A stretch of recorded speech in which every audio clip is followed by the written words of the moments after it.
Actually গত বেশ কিছুদিন যাবৎ আমরা বটতলা এবং তার সংলগ্ন এলাকা যেগুলি মানে ফ্লাইওভারের নিচে নিচে এবং বটতলা ব্রিজের নিচে জয়পুর জয়নগর এই সমস্ত এলাকাতে একজন ব্যক্তিকে আইডেন্টিফাই করতে চেষ্টা করছিলাম, যার নাম হচ্ছে সুমন দাস।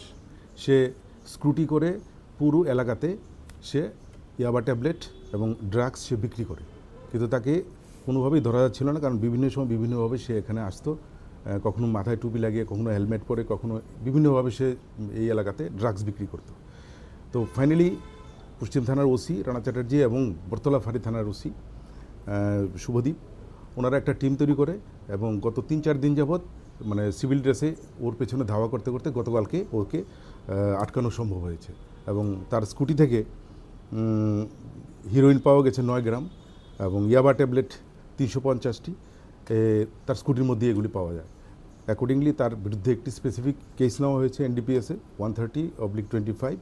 আজকে তাকে কোর্টে পাঠানো হবে রিমান্ডের প্রেয়ার সহ, এবং তাকে জিজ্ঞাসাবাদ করে তার যারা অ্যাসোসিয়েট কোথা থেকে এই মালগুলি সে সংগ্রহ করে এবং এগুলির রুটটা কোথায়, মানে বিস্তারিত জিনিসটা আমরা জেনে নেব এবং তার অ্যাসোসিয়েট যারা আছে তাদেরকেও আমরা এই কেসে অ্যারেস্ট করব। এবং এই ধারাবাহিক অভিযান আমাদের চলতে থাকবে বটতলা সংলগ্ন এলাকাতে। আমাদের দৃঢ় বিশ্বাস আমরা এই এলাকাটাকে নেশামুক্ত করতে পারব। স্কুটির রেজিস্ট্রেশন নাম্বার হচ্ছে TR01 AX4785। এখন অবধি ওর সঙ্গে যারা আছে কারোরকে আইডেন্টিফাই করা গেছে? আইডেন্টিফাই আমরা 2-1জনকে করেছি, কিন্তু ওদেরকে নাম এখনও ক্লিয়ার হয়নি, সেটা আমরা রিমান্ডের সময়টা ক্লিয়ার করে নেব।